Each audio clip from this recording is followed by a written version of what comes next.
Yesterday we talked about how our bodies always require energy regardless of the amount that we move.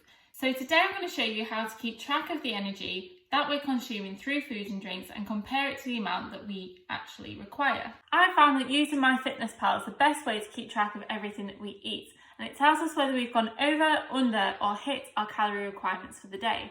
And these facts are the fundamentals to fat loss, gain or maintenance. But I do understand that the app can be a little bit confusing at times, and that's why I thought I'd give you these top tips so that you can get off to the perfect start. So tip number 1 is to calculate your own energy expenditure. So find the estimate of your BMR and multiply that by your estimated activity levels, and that will give you your daily energy expenditure. Tip number 2 is then to set this number as your calorie goal rather than the estimated goal that the setup of MyFitnessPal gives you. Tip number 3 is then to ignore the exercise calorie part of the equation, as we've already calculated our energy expenditure and that includes our daily activity.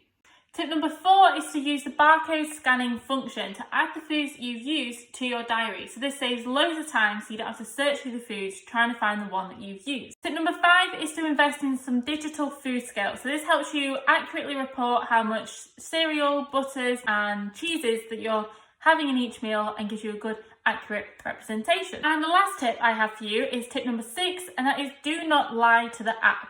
The app does not care whether you've gone over or under, you care. So do not lie to the app thinking that it will make you better off and that seeing a lower number will make you happier and get to your goals, because it won't. You've got to report what you have eaten accurately and be true to yourself. And I'll give you more of my personal story with this tomorrow.